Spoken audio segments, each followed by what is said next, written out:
The military council in Egypt is under fire after a night of deadly clashes in Cairo, with Coptic Christians at the heart of the unrest.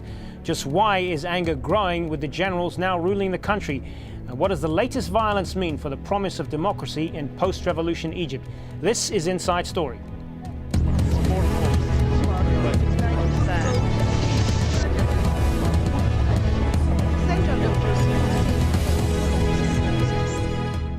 Hello and welcome to the program. I'm Hazem Seeker. In one of the bloodiest nights since Hosni Mubarak was forced from power, dozens of people were killed in Cairo after a protest was attacked by security forces. Thousands of Coptic Christians were marching in the capital after the partial destruction of a church in Aswan. The ruling military council is warning of a foreign conspiracy, but it faces questions from Muslims and Christians alike as to why a peaceful demonstration was so violently crushed. Well, Egypt's interim Prime Minister Essam Sharaf joined many other ministers in laying the blame for Sunday's violence on a foreign conspiracy.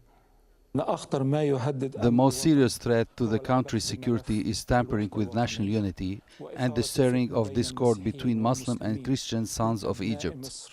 It is difficult for us to consider what happened in Egypt in the past hours be due to sectarian strife, but what is for certain is that it is one of the pieces of this plot. Ever since tanks rolled onto the streets of Cairo earlier this year, the military council has been accused of dragging its feet on the transition to democracy. The army insists that it's protecting the revolution, but critics say it only wants to hold on to power. After much delay, it recently announced plans for elections over 3 phases and the writing of a new constitution. But many people are angry at the slow pace of change and the fact that issues like police impunity and the emergency law have not been addressed. Well, joining us now to talk more about this are our guests from Cairo, Amr Abdulmunem, a political activist and member of the Roxy Coalition, a political party and movement in Egypt. And from London, we have Nabila Ramdani, a Middle East analyst. I want to welcome both of you to the program. Amr Abdulmunem, if I could start with you. The latest violence that we saw on Sunday night, what does this suggest to you about the state of Egypt's revolution? It represents an event which influence the relation between Christian people as Egyptian people and the military council, and we are not sure that this is the right way to express our opinions, and also the pressure of the Christian people or the Christian Egyptian people before the revolution consider this is a pressure and more pressure, and they express their opinion in front of Maspero building to show for the whole world that they have their demands. They need support from the military council. We respect their feelings, but we don't think that this is the right way to express our opinion. Well, you say this isn't the right way to express their voice. The protesters who were there last night say that this began as a peaceful protest and that this was their intention from the beginning. The violence flared only when they were attacked. So doesn't that suggest to you that there are other forces at work here? The military council doesn't attack or didn't attack anybody before. So how do they attack the Christian when they express their opinion? I don't think so. This is the situation. There is some insider inside the story. There is some people who needs or who wants to make disturbance in Egypt. We don't think that they will succeed in this, and we are believe that Christian and Muslim in Egypt are very in a friendly way, and they have the proper channel to express themselves, to express their opinion. In Roxy, we feel that we are in the same boat. We have to reach somehow a settlement and leave the political people work in the political field, leave the economical people work in the field of economics, and this is to reach the settlement. If we have a parliament, we have a president, and we have construction, everything will settle down, and everybody is in a hurry with his demand for the time being, and this is, it's a matter of time, will be fixed after that. All right, at this point, we're going to bring in a guest of ours on the phone. We have Michael Munir, who's a Coptic political activist and lobbyist. Michael is the founder of Al Hayat political party in Egypt. Michael, thank you for being with us. Clearly, the Coptic community in Egypt has a long list of grievances which they say have not been addressed. But does this, in your view, reflect the general anger among Egyptians throughout the country about the lack of change since the revolution? Well, I mean, definitely there is a feeling among us that everybody benefited from the revolution except the Copts, where for 1,400 years not a single church has been burned or demolished, and 3 churches either burned or demolished in the last 3 months under this military council rule. Then the Copts have to feel completely disadvantaged here by the revolution, unfortunately. While many of us have participated in the making of this revolution from day one. Nabila Ramdani, what's your view on this? Does this reflect a growing frustration with the military? Well, I think the recent incident brought to the fore 2 significant problems really within Egyptian society. First of all, Christian Copts are extremely concerned about their status in Egyptian society, and indeed the level of discrimination against them by both radical Muslims and indeed the government. They have often been the victims of attacks by Muslim extremists, which are a tiny minority, but also by the government. Their freedom of worship is not respected, and their protection is not guaranteed, as has been illustrated by the way the army dealt with the recent peaceful protests. But second of all, I think it also the recent event also highlighted the lack of will and indeed means of the army to deal with highly sensitive issues like this one. And I think there is a concern amongst Egyptians as a whole as to the ability of the army to protect its citizens. It's the number one duty of the state to guarantee the protection of its citizens and indeed law and order. And the vast majority of the Egyptians do not see the army as being an able force to guarantee that. And that includes the vast majority of Muslims who are moderate, including the Muslim Brotherhood. I think more crucially, the vast majority of Egyptians are skeptical about how genuine the army is about the transition to democracy, and is using those religious differences to postpone a transition to democracy, and indeed to postpone the forthcoming parliamentary elections, which are due in November. I want to turn back to Michael Munir on this, if I can. Do you fear that the result of this latest violence that we saw on Sunday night, do you fear that anger in Egypt now will be directed against Coptic Christians or towards the military rulers, and it is really a reflection of the growing frustration with the military ruling council? I mean, the anger so far is directed toward the military for the excessive use of force.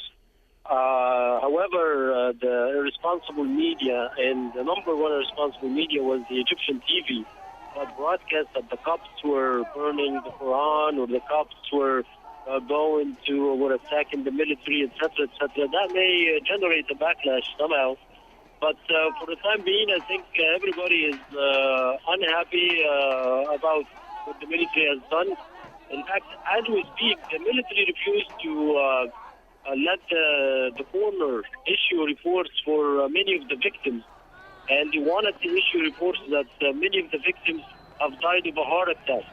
And as a result, the Pope just finished the funeral prayer, and the Pope only prayed on 4 of the martyrs, and has not been able to pray on the rest of them because we refused to get him out of the hospitals without the proper best cause.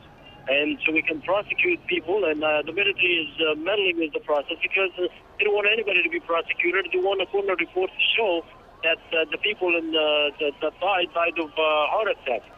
So There seemed to be anger on the street, but I don't think it's directed toward the COP. I, however, have to realize that there are a lot of fanatic elements in the society, and the fanatic elements have been giving a leeway by the military council to go out and say whatever they say on TV, incite hatred, incite destruction of Coptic property and individuals, and putting some people on the list of to be killed, etc.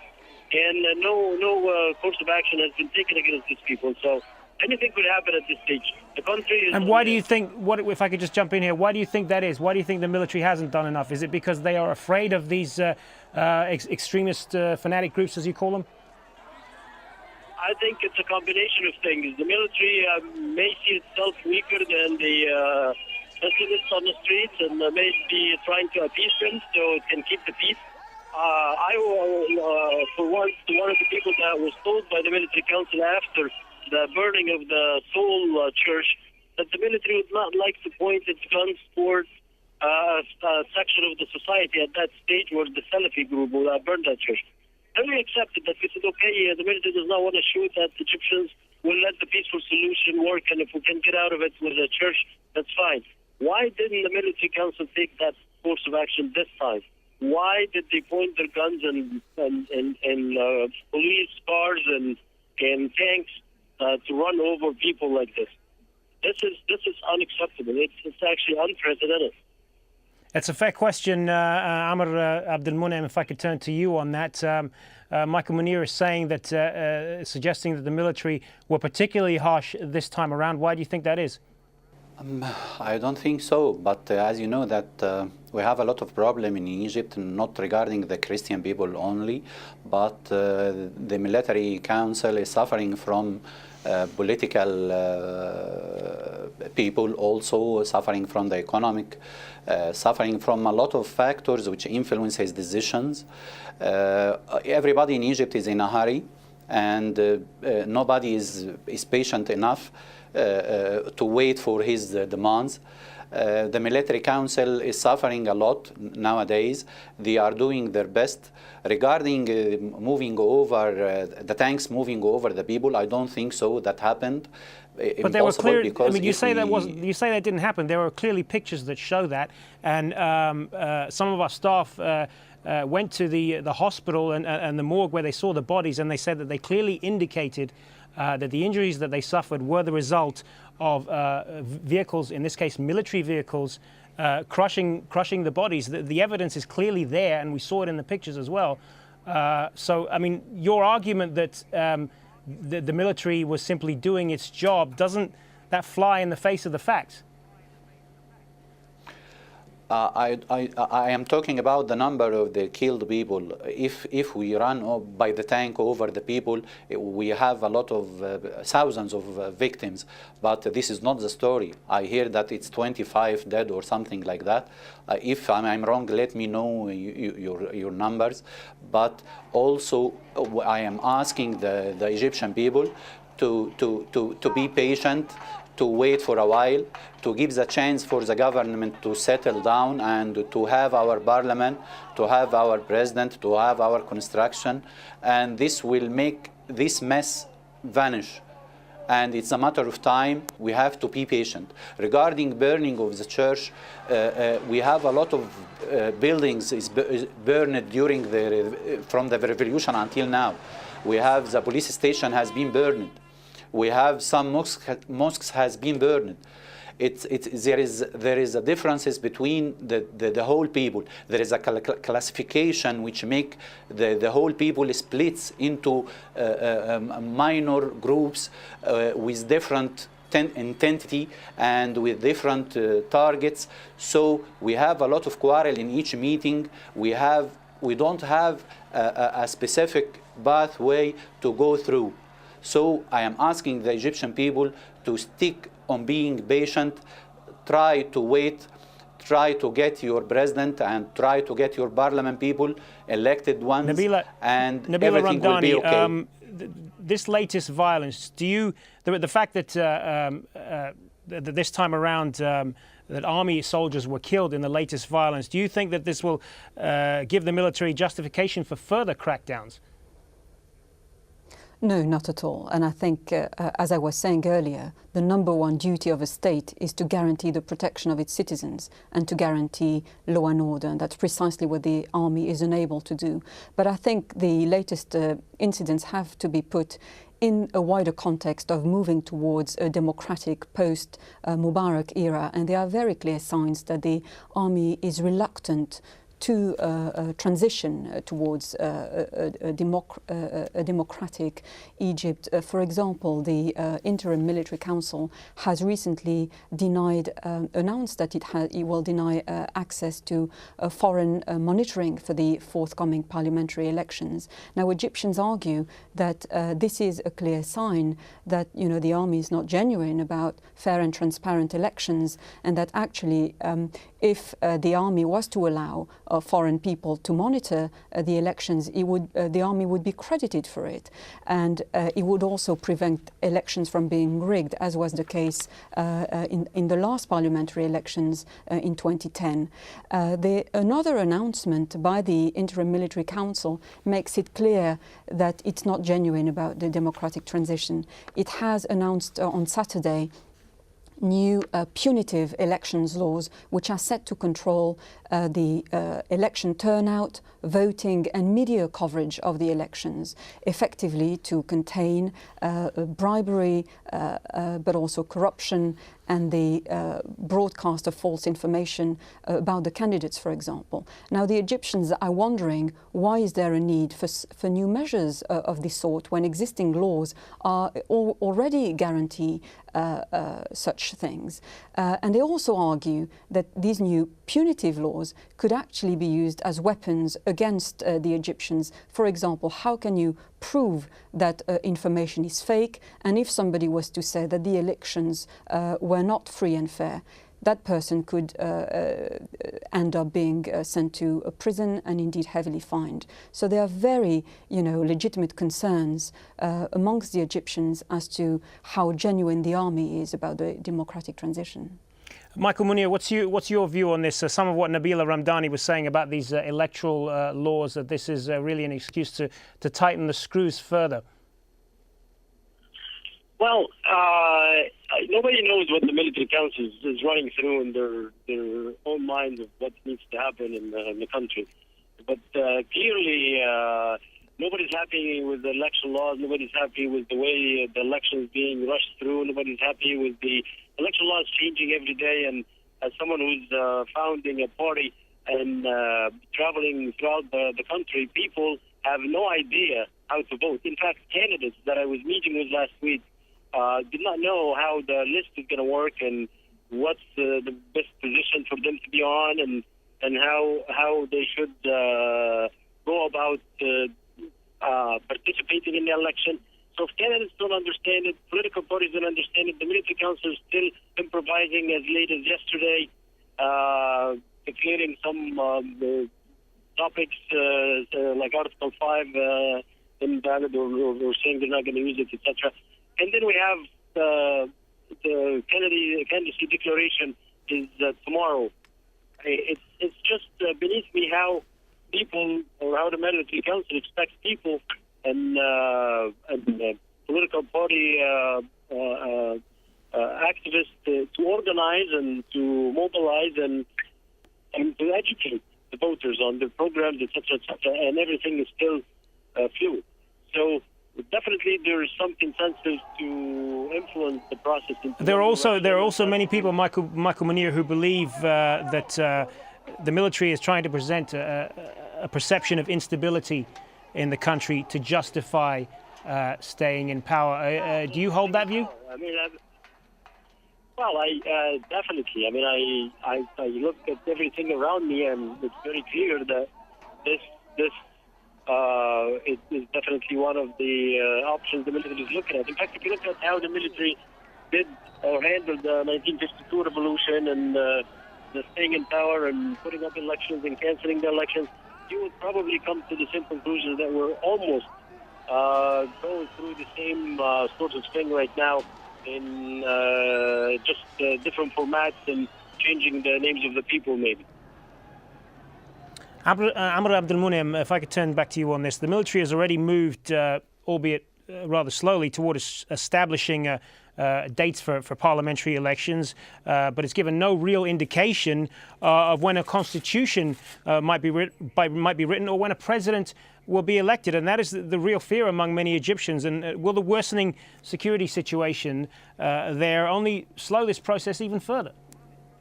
Yes, the security situation is quite bad, and we believe in something that we have to continue in democracy process, and very fast.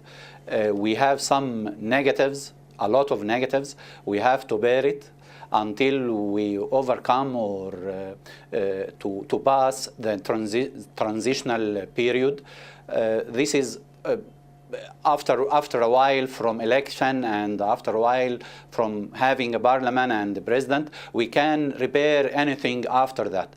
This is because we don't have the political situation only. We have also economical situation, security situation, and we need somebody to have a global overview about Egypt. We concern about Egypt. We are not talking about political benefits only.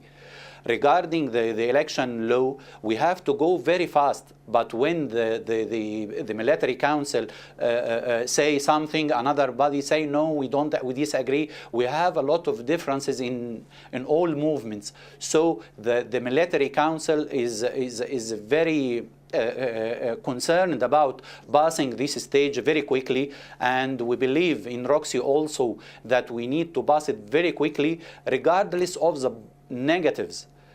This will be overcome later. Michael Munir, just in the few minutes that we have left, despite what you saw last night, are you ultimately hopeful about the future of Egypt's revolution, or does this leave you pessimistic? I'm actually pessimistic. I was an optimist until yesterday, and I quickly turned into a pessimist because it doesn't look like the military council is able to handle the power. Today, the military is not a referee between all the political factions and the different religious and groups and ethnic groups in Egypt. It is part of one group against the other. It actually had used its weapons against the sect of the Egyptian population, and that makes it lose its credibility to arbitrate. So it's not an independent arbitrator any longer, and this is definitely going to create a lot of problems. The only way forward, I think, in my view, is to have an independent civil council, presidential council to run the country, even if it's made up of all the current presidential candidates, and many Islamists among them. But even with that, that might be better than having the military council dictating to the populace what happens, what not happen. I mean, we saw the headline in Al Masr Al-Yawm newspaper indicating that the military council would never agree to having its commander-in-chief be appointed by a civilian. Nabila Ramdani, same question to you in just in the minute or so that we have left. Are you ultimately hopeful that the military council is up to the job of not only restoring security to Egypt, but delivering real democracy in the end? No, for example, the army hasn't given the Egyptians guarantees that former members of the Mubarak party, the now dissolved party, the National Democratic Party, are not going to be able to run for elections. So this is a terrifying thought for, the Egyptians. Second of all, I don't think that, soldiers are equipped to deal with highly sensitive issues like sectarian violence. And Egypt at the moment is faced with both civil and indeed sectarian violence, which is terrifying. And after the magnificent scenes on Tahrir Square after the ousting of Mubarak, it is extremely sad to see the democratic process in Egypt being compromised by the level of violence that now Egypt is faced with. All right, we are going to have to leave it there. That's going to have to be the last word. But I want to thank all three of our guests for joining us. Amr Abdelmonem in Cairo, Michael Munir on the phone in Cairo, and Nabila Ramdani in London. Many thanks for your time. And thank you for joining us on this edition of Inside Story. As always, you can also join the conversation. Just email your comments and suggestions to us at insidestory@aljazeera.net. The latest news is up next. Bye for now.